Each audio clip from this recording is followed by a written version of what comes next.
Um dos capítulos do... Na verdade, não é nem um capítulo, mas quando o Philip Yancey está escrevendo um pouco do que ele pensa acerca de igreja, contando um pouco da sua experiência, de ter vivido num período em que a igreja onde ele estava era não só muito tradicional, mas era uma igreja muito racista, muito reducionista, e ele conta um pouco dos traumas de infância e como isso o levou a repensar a igreja na vida adulta.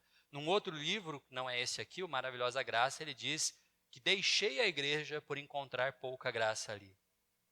Mas retornei à igreja, porque eu não encontrei graça em nenhum outro lugar.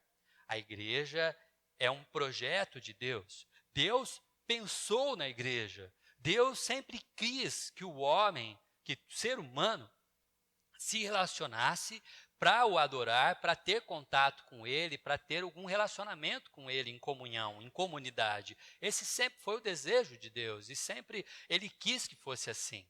E a igreja, nesse sentido, ela é o local onde a comunidade se reúne, é o lugar onde os cristãos, agora na nossa época, se reúnem. E isso é desejo de Deus. E por isso nós que somos a igreja, também temos que ser apaixonados por esse projeto. Nós também temos que olhar que se algo é tão importante para Deus, a ponto dele ter dado a vida para que isso acontecesse, porque a ponto dele ter dado a vida, isso não pode ser insignificante para mim. Eu tenho que olhar a partir dos olhos de Deus e entender, Deus queria demais que a igreja existisse. Ele desejou tanto. E ele sempre veio até o homem, ele sempre saiu do seu trono de graça e chegou até Abraão, foi até Noé, veio até Moisés, sempre reuniu o povo, sempre, mesmo quando ele trazia castigo sobre o povo, o propósito dele era reunir o povo para novamente estar em comunhão com o povo. Deus sempre quis a igreja e nós que somos igreja também precisamos desejá-la. Era para a igreja ter uma cor especial no nosso calendário. Quando a gente olha a nossa agenda, a igreja devia estar pintada de uma cor diferente, para ela ter um lugar de importância na nossa rotina, ter um lugar de importância no nosso dia a dia, ter um lugar de importância na nossa história como família, como igreja, como cidadãos dessa cidade maravilhosa. Coisa mais gostosa do mundo, eu conversando com a Luciene, uma jornalista aqui da prefeitura, ela faz aquele programa da cidade na rádio, na Municipal FM, né? Que você pede músicas lá, tal, um programa muito legalzinho, às quartas e quando eu estou voltando da ITEC para cá, eu estou sempre ouvindo, quinta e sexta, eu estou sempre ouvindo. E eu estava comentando com ela uma vez, acho que um panfletinho da igreja que eu coloquei, aí eu expliquei para ela onde era a nossa igreja, a gente morava no mesmo prédio, e ela disse, ali é a igreja presbiteriana do Jardim América, não é? E eu, como você sabe?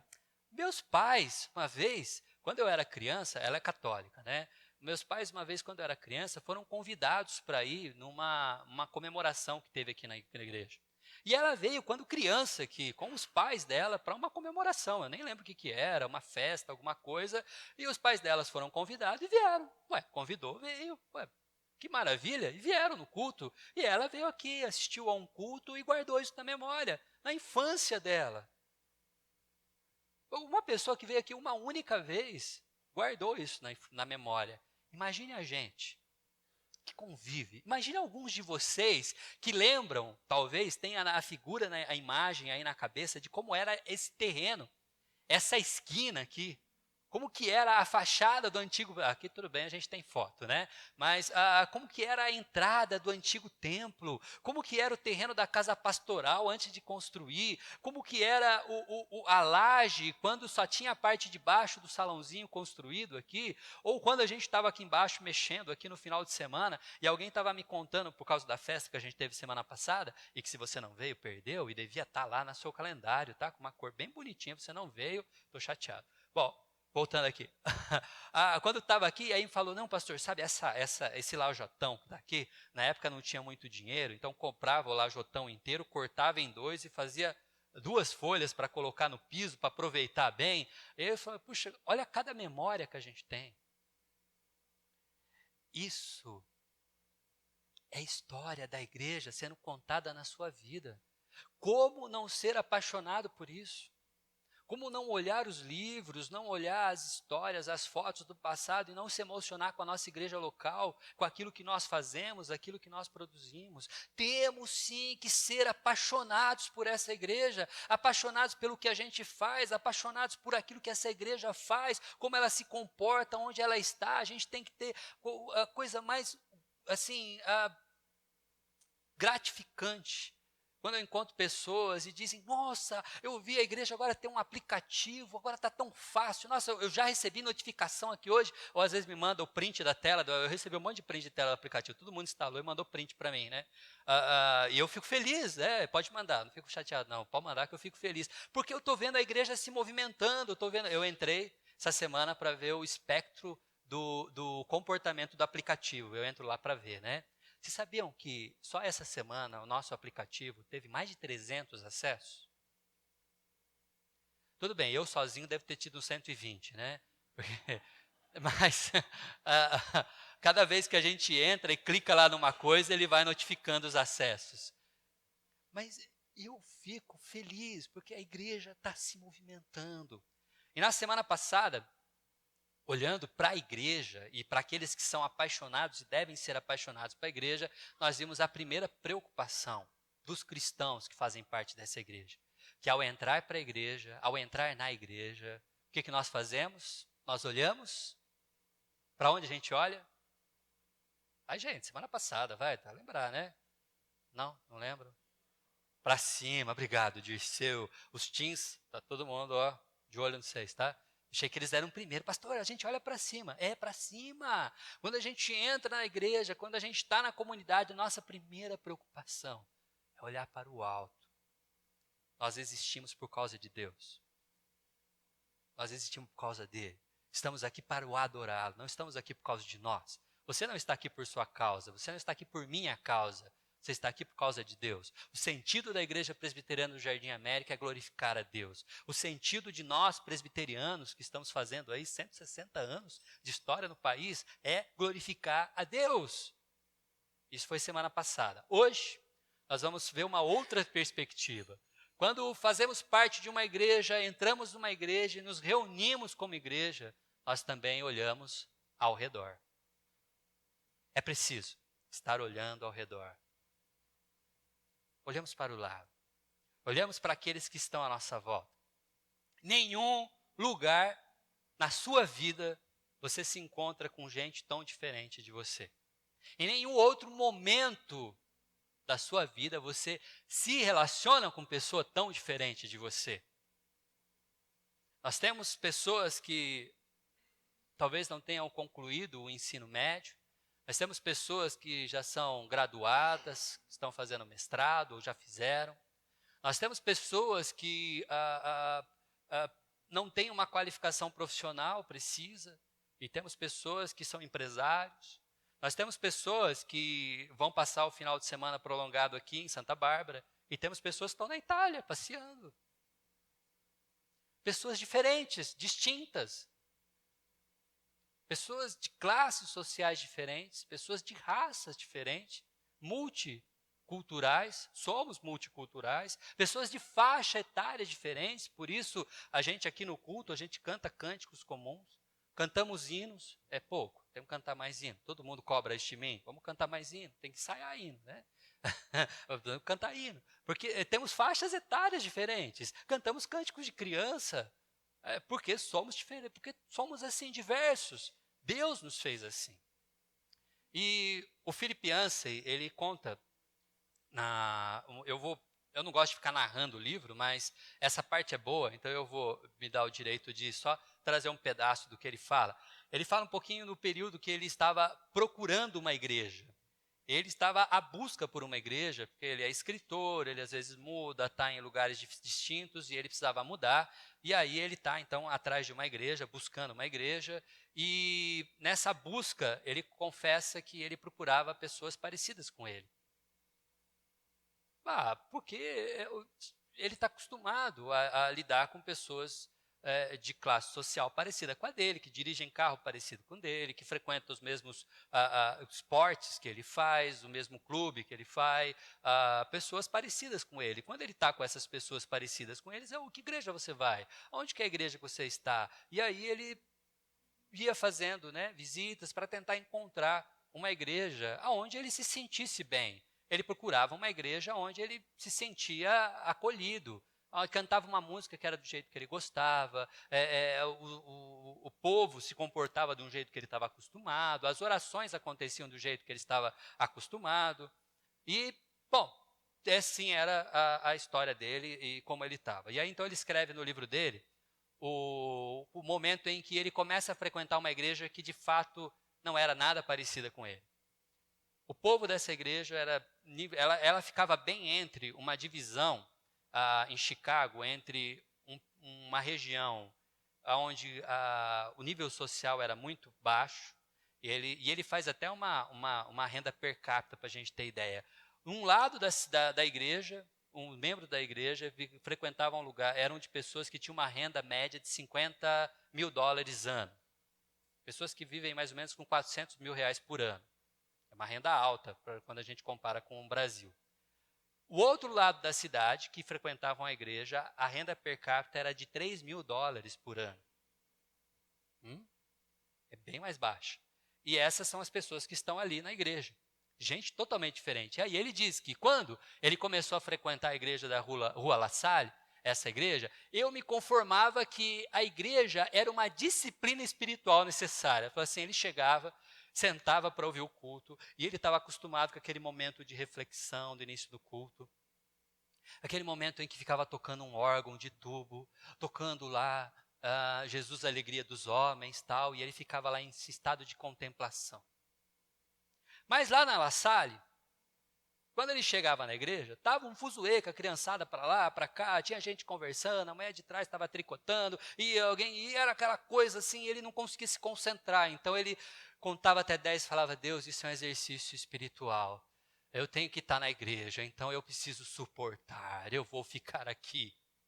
Para ele era terrível isso, não era do jeito que ele gostava. A igreja não tinha nada a ver com ele.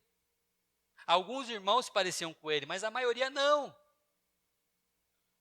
Ele ficava assim totalmente estranho ali. Então, para ele fazia essa ideia. Quer saber? Isso é um exercício, é uma disciplina. Eu vou ficar na igreja, eu vou continuar aqui. Mas ele continua dizendo que, para minha surpresa, domingo passou a ser algo pelo qual eu aguardava com alegria em vez de pavor. No começo era pavoroso, mas de repente, aquilo tomou um lugar de alegria para ele, por causa da agradável mistura de gente que fazia parte de La Salle, dessa igreja onde ele estava. A experiência que ele traz aqui, eu chamo do que a Bíblia fala, do que a Bíblia faz conosco, ou do que a igreja acaba fazendo conosco, uma rota pacificadora. Da onde eu tiro essa tese? Países que não se dão muito bem, países que têm conflito entre eles. Se juntam os líderes, eles vão lá, se reúnem tal, atrás de uma mesa, com câmeras filmando, jornais, todo mundo publicando, e fazem um tratado de paz. Que maravilha. Tratado de paz, todo mundo. A paz mundial é o desejo de todas as modelos do Brasil e do mundo. Todo mundo quer um tratado de paz, paz mundial. Que bom, os líderes vão lá, se reúnem e vamos fazer um tratado de paz. O problema é, e o povo? O povo está em paz? Um povo e o outro povo se relacionam em paz porque o governo fez um tratado? Essa é uma rota que ela não funciona muito bem. Você faz um tratado de paz na liderança, mas o povo continua em guerra. A igreja faz o contrário. A igreja coloca o povo em conflito junto. E a paz surge do convívio. A paz surge do atrito entre os irmãos, que começam a um conhecer o outro. Pessoas diferentes vêm junto para ajudar a lavar o salão para a gente fazer uma festa. E aí você tem uma pessoa que é empresário carregando mesa, aí você tem uma pessoa que trabalha no chão de fábrica ajudando, e os dois estão conversando. Aí você tem uma pessoa que é dono de propriedades com outra pessoa que trabalha passando roupa. E estão as duas se ajudando. Daí você vê uma pessoa que é diretor de escola se aconselhando com um rapaz que trabalha na construção civil. Gente diferente, mas juntas.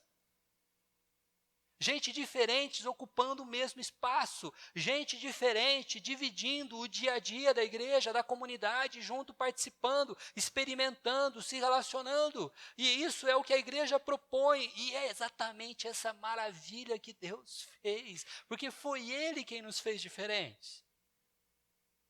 Quando Deus separou Israel para si, Deus foi muito claro com Abraão. Não deu Procon. Deus disse uma coisa e depois cobrou outra. De forma nenhuma. Quando Deus chamou Abraão, ele disse: eu farei de ti uma grande nação. Ok? Até aí tudo bem. Mas é através dessa nação que eu vou abençoar o mundo. Aí deu problema. Porque daí o judeu não quer. E é justamente o que o autor da carta de Hebreus está enfrentando. Há uma rota pacificadora de pessoas diferentes convivendo no mesmo espaço para adorar a Deus. Mas o judeu não queria dividir o espaço dele, porque afinal de contas, eu mereço estar aqui. Deus nos elegeu lá no passado.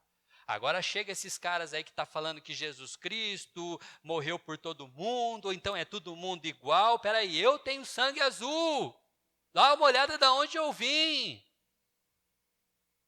Eu vou dividir espaço com esse aí que acabou de chegar aí, não é filho de judeu, sei lá de onde vem, e aí está falando Jesus Cristo me salvou, quer fazer parte da igreja, quer liderar essa igreja, não estava dando certo para a comunidade dos hebreus. Então, o autor que escreve essa carta vai dar algumas orientações.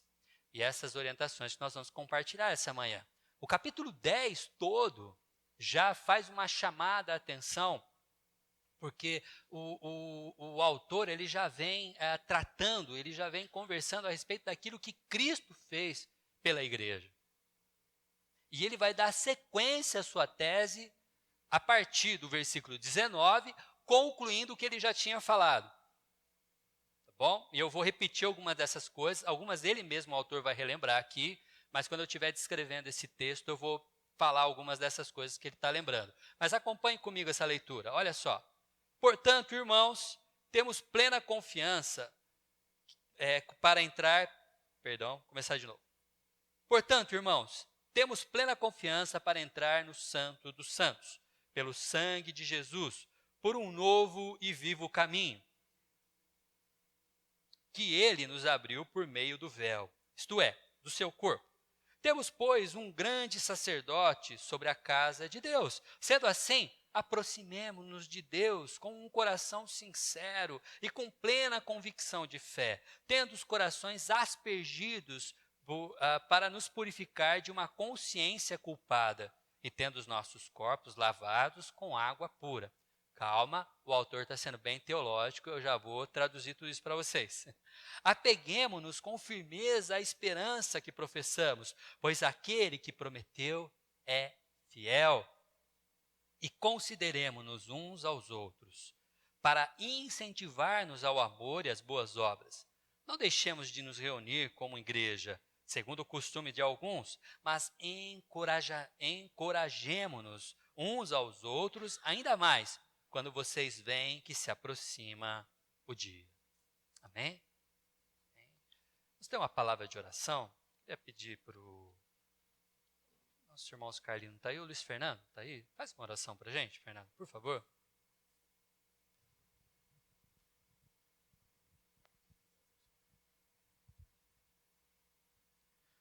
Senhor, Deus do universo, eu peço ao Senhor nesse momento, ó Pai, que o Senhor abençoe e utilize, Senhor, o reverendo Sandro, ó Pai, que nos traga a Tua palavra, ó Deus, e também peço ao Senhor que o Senhor abra os nossos corações, as nossas mentes para recebê-la, Senhor, e que seja uma bênção na vida da Tua igreja, ó Pai. Em nome de Jesus que eu oro e agradeço. Amém. Amém. Amém. Bom, eu preciso então dividir esse texto para a gente conseguir ter uma boa compreensão de tudo isso que o autor está dizendo, mas preciso que fique claro que ele está tratando de uma tensão. Toda a carta aos Hebreus, ela tenta esclarecer toda essa questão de fé e de graça a respeito daquilo que Jesus Cristo fez. Por isso o autor ele é bem didático, ele é bem teológico quando ele escreve, ele esclarece bem doutrinas. É uma carta que você pode ler ela com muita tranquilidade ao lado de um outro livro do Antigo Testamento. Quando você lê o livro de Levíticos, por exemplo, você lê o livro de Levíticos e você lê Hebreus, que é quase como se fosse uma tradução simultânea de todos aqueles aparatos do passado, como eles funcionariam no passado, ou funcionavam no passado, e como agora nós interpretamos isso através do Evangelho de Jesus Cristo. O livro de Hebreus nos faz esse exercício de tradução.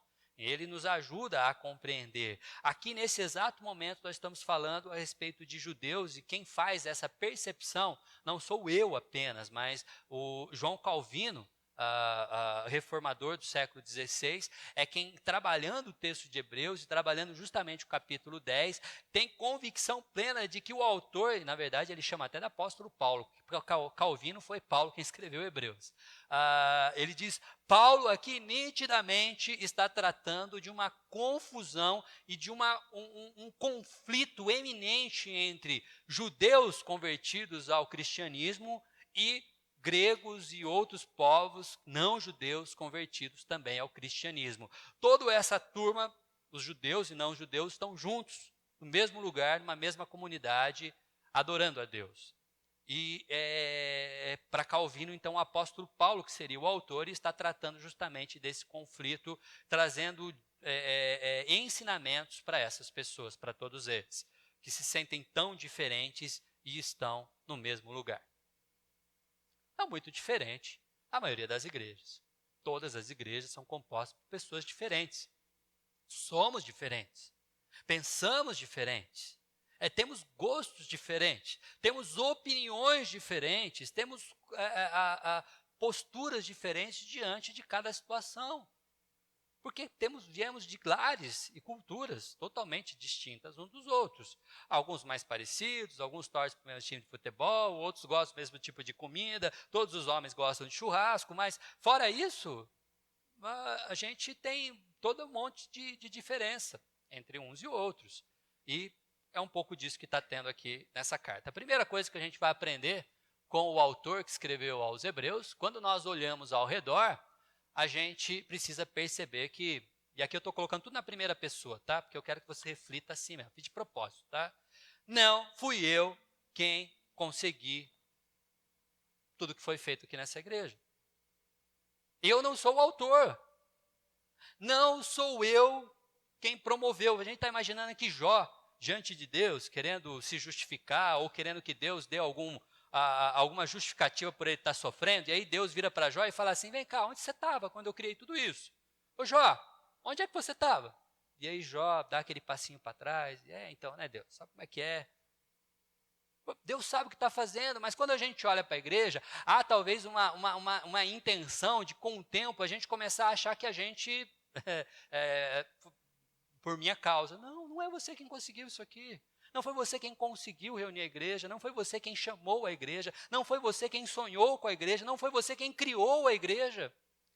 A igreja já tem alguém que a motivou, já tem alguém que trabalhou, já tem alguém que fez, e é esses versículos 19, 20 e 21 que vão nos ajudar. Portanto, irmãos, nós temos plena confiança para entrar no Santo dos Santos pelo sangue de Jesus. Foi Ele quem conseguiu e foi Ele quem pagou com as gotas de sangue dele. Não você. Não fui eu quem consegui, mas foi Cristo. Por um novo e vivo caminho que ele abriu por meio do véu, isto é, seu corpo. E aqui a gente precisa lembrar um pouquinho, olha só, para entrar no... Está dando reflexo aqui, eu preciso ler em outro. A luz está batendo bem aqui, assim.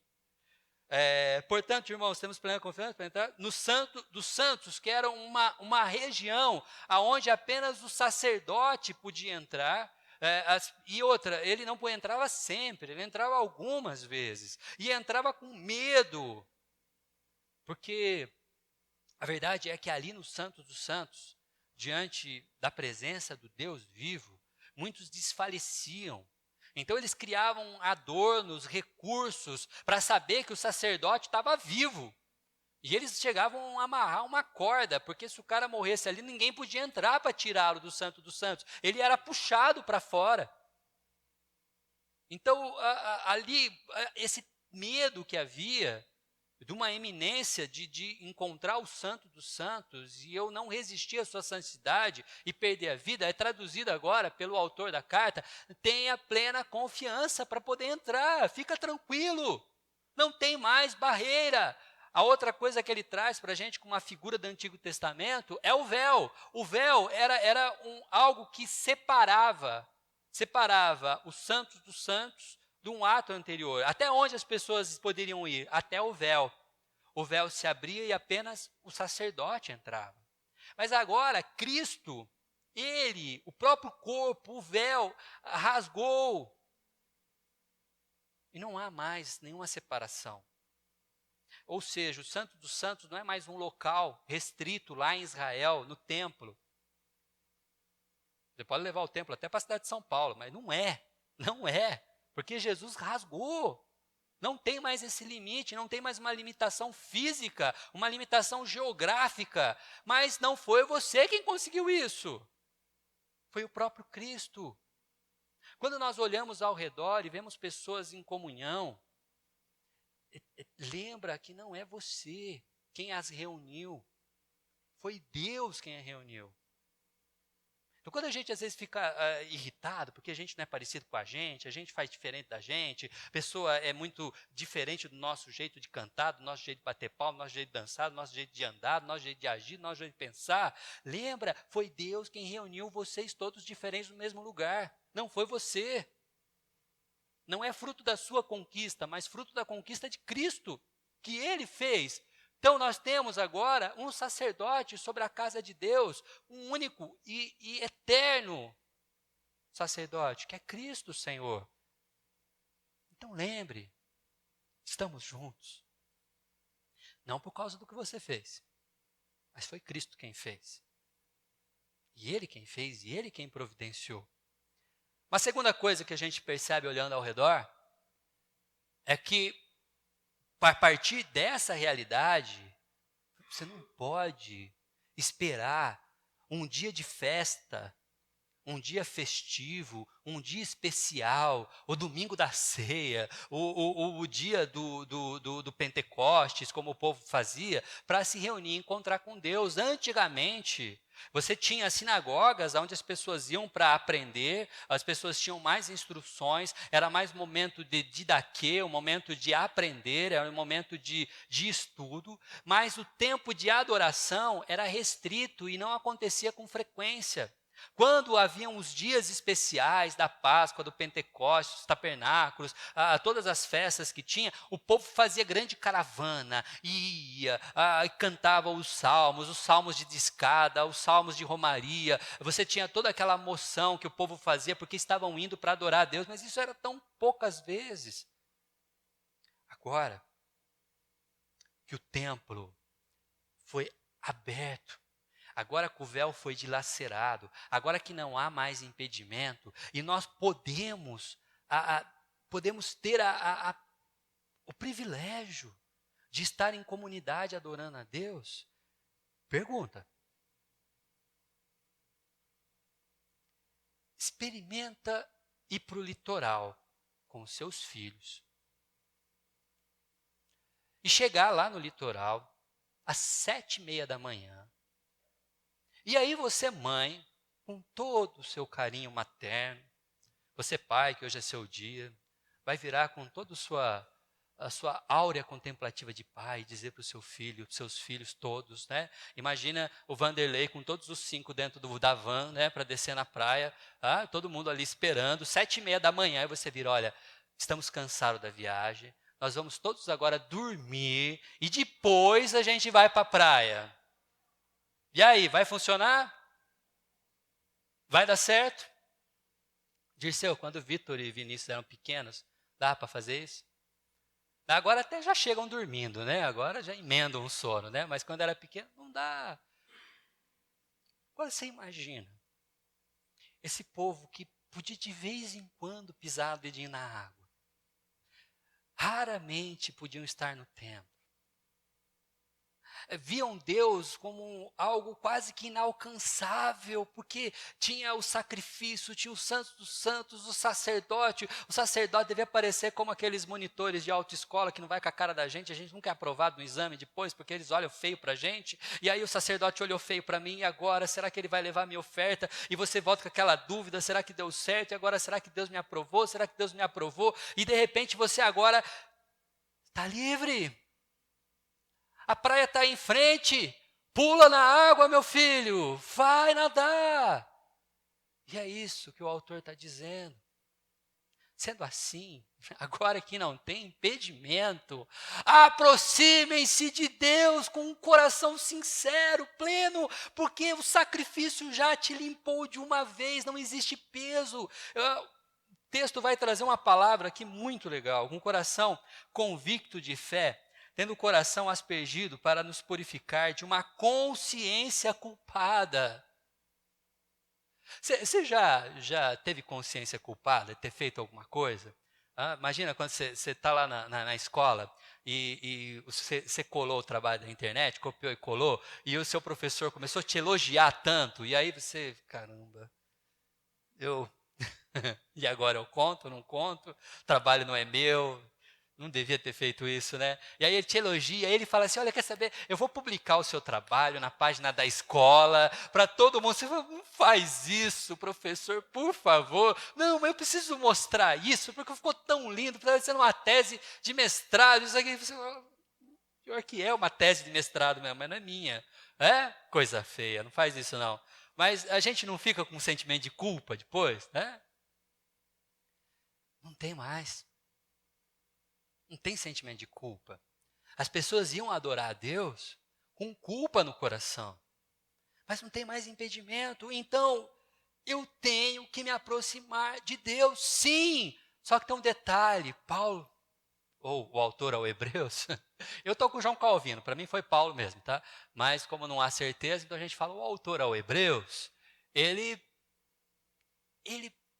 está dizendo para as pessoas, gente, vocês estão em comunidade. Se aproximem de Deus. Ele está falando isso para a igreja. Então, tenta entender uma coisa. Não é para você se aproximar de Deus apenas sozinho. Não é para você criar o seu mundinho de contato com Deus. Mas é para você vir aqui se cotovelar com gente diferente de você. É para você vir aqui se cotovelar com gente que não é igual a você. É para a gente estar junto em culto de quarta-feira. Vai ser coisa de quarta-feira. Se você não está trabalhando à noite, se você não está estudando à noite, tem nenhum compromisso sério, por favor, é sim para estar aqui na quarta-feira à noite. É para a gente estar junto nas festas, é para a gente estar junto nos momentos da igreja, porque a gente celebra, a gente se ama assim, com todas essas diferenças. E é por isso que o autor vai ser bem específico agora. Olha, está muito genérico o que eu estou dizendo. Espera aí, deixa eu dar uma esclarecida nisso, de um jeito muito mais pontual. Tá? Opa, os textinhos que eu destaquei aqui. E agora sim. Não sou melhor que ninguém. É importante. Lembra que eu falei? Para quem o autor está escrevendo? Para judeus. Para judeus. Quem está ouvindo na internet não ouviu todo mundo falar, mas a igreja toda falou judeus. Está escrevendo para judeus. E o problema é, os judeus não queriam sentar no mesmo banco que os gentios. É muito diferente da gente. Deixa eu pegar um trecho aqui de João Calvino para vocês. Olha só o que Calvino vai dizer sobre isso, tá? Exatamente sobre esse texto que a gente acabou de ler. Temos aqui uma enfermidade que assola toda a raça humana. João Calvino dizendo, todos preferem a si próprio em detrimento de outrem, especialmente os que parecem excedê-los em algum aspecto e, de alguma forma, não permitem facilmente que seus inferiores lhes sejam iguais. Ou seja, ele está falando que os judeus se sentiam superiores. Então, como eles se sentem superiores, ele não gosta de dividir espaço com aquele que ele acha que é de uma casta inferior. O judeu ele tinha uma plena convicção, mesmo o judeu cristão, de que ele merecia estar ali. Mas os outros não. E por isso que o autor está querendo dizer que, olha, eu não sou melhor que ninguém. Lembra disso. Nós precisamos olhar ao redor, porque diante de Deus, todos somos iguais, todos precisamos do mesmo sacrifício, todos precisamos da mesma morte, do mesmo sangue escorrendo na cruz. Todos somos iguais. E aí, Calvino vai usar uma palavrinha que eu achei tão interessante.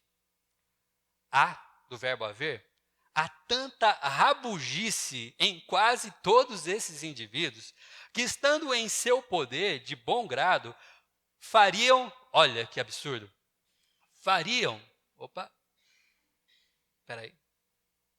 perdi aqui onde eu estava.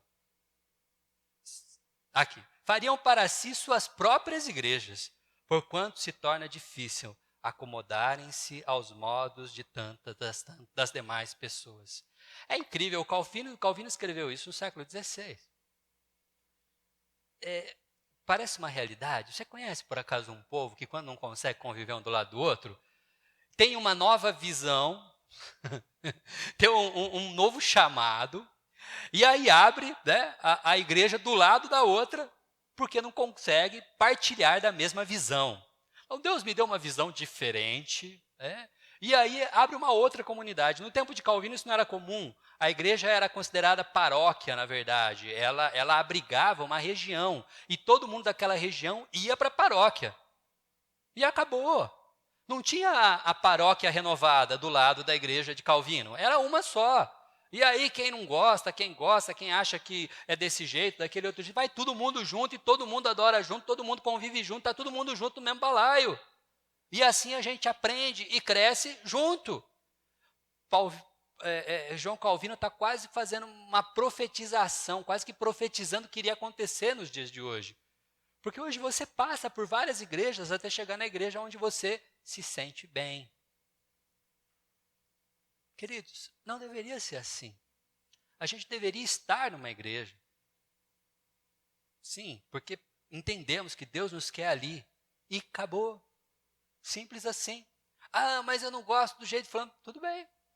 Bem-vindo ao mundo de todos os seres humanos. Não nos damos bem, mas convivemos juntos. A unidade, ela não significa que todos nós pensamos iguais.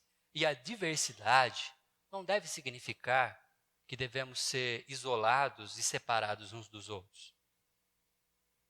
Nós devemos, sim, considerar uns aos outros e incentivarmos, olha só, no amor e nas boas obras. Ou seja, você deve olhar para aquele que é diferente de você e entendê-lo igual a você. Diante de Deus somos todos iguais. Todos nós precisamos do mesmo sacrifício. Não foi você quem fez a igreja. Ela não é sua. E quem fez a igreja te salvou tanto quem está do seu lado. E aí, nós precisamos não só nos sentirmos parecidos uns com os outros, mas incentivar-nos no amor e nas boas obras. E é aí que ele continua, então, nos desafiando um pouquinho mais. Significa que eu preciso estar unido, apesar das diferenças. Não deixemos de nos reunir como igreja, segundo o costume de alguns. Quem que eram estes? Os judeus. Os judeus não queriam. Eles iam para o culto. Quem vai estar dirigindo é um pastor gentil? Não, vou para casa. Hoje eu não fico. Não pode. Não pode. A igreja é um organismo vivo e pertence a Deus. E nós fazemos parte do corpo. Não dá para você entrar no chuveiro e deixar seu pé de fora. Eu sei que os adolescentes fazem isso, mas não pode. Porque tem que entrar o corpo todo.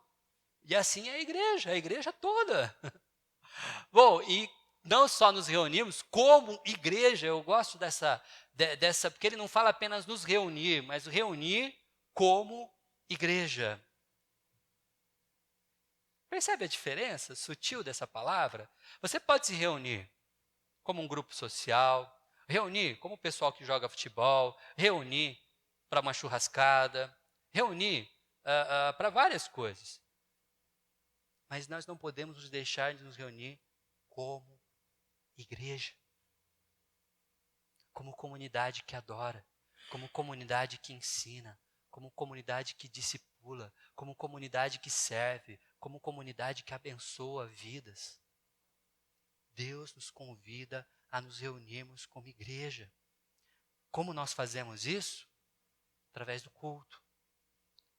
Através através do artesanato de quinta-feira. Quantas pessoas abençoamos através desse trabalho? Quantas? Talvez eu diria que é o trabalho nosso que mais atinge pessoas que não são da igreja. Talvez seja o nosso trabalho mais evangelístico, mais missional. Aliás, vou até colocar no relatório do presbitério, viu? Temos trabalho evangelístico de quinta-feira. Porque abençoamos. E quando nós reunimos como igreja, quando nós nos reunimos para as festas, nossa, aonde a gente não se esquece de celebrar e quem nós estamos celebrando. E fazemos isso rotineiramente, por quê? Porque somos a imagem de Deus, e Deus, um Deus de alegria. Ele quer a sua comunidade feliz, e por isso nós fazemos isso sempre, sempre que podemos. Bom, para encerrar, vai lembrando então. Quando você olhar ao redor, lembra, não foi você, ok? Não fui eu quem consegui isso aqui. Não fui eu quem conquistei a igreja, não fui eu que paguei o preço. Foi Cristo. Lembra disso. Porque a pessoa que está do seu lado não é fruto do seu trabalho, é fruto da vocação eterna de Cristo, do seu sacerdócio. Ainda, eu tenho sim que me aproximar de Deus, não perca oportunidades, meu amado irmão. Eu sei que você tem um monte de desculpa para não estar aqui nos dias que a gente tem encontro. Eu sei, eu acho que suas desculpas são até válidas. Não precisa nem depois me parar para, pastor, deixa eu explicar porque eu não vim. Não precisa, eu confio em você. Mas eu queria que você talvez repensasse a sua agenda. Algumas coisas dá para a gente mudar. E eu queria desafiar você a mexer na sua agenda para estar mais conosco. Um encontro só é muito pouco. É muito pouco. Experimente estar em outras programações, estar conosco aqui mais vezes. Ainda, a pessoa que está do teu lado é igual a você diante de Deus. Você não é melhor e não é pior também, ok? Somos iguais perante Deus. E todos os mundos aqui servimos iguais. E ainda, você precisa, e eu preciso estar unido.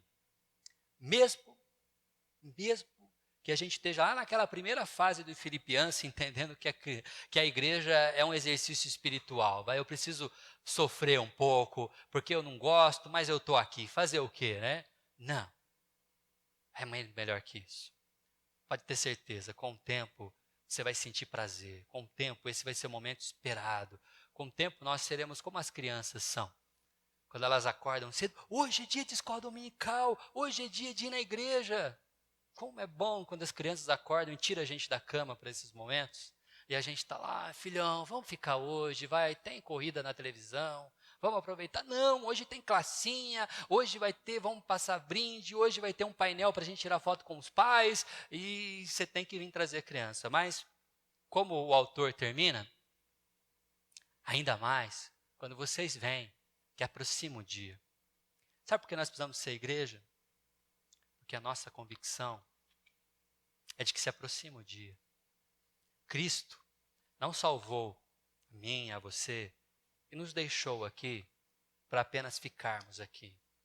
Ele volta para buscar a sua igreja.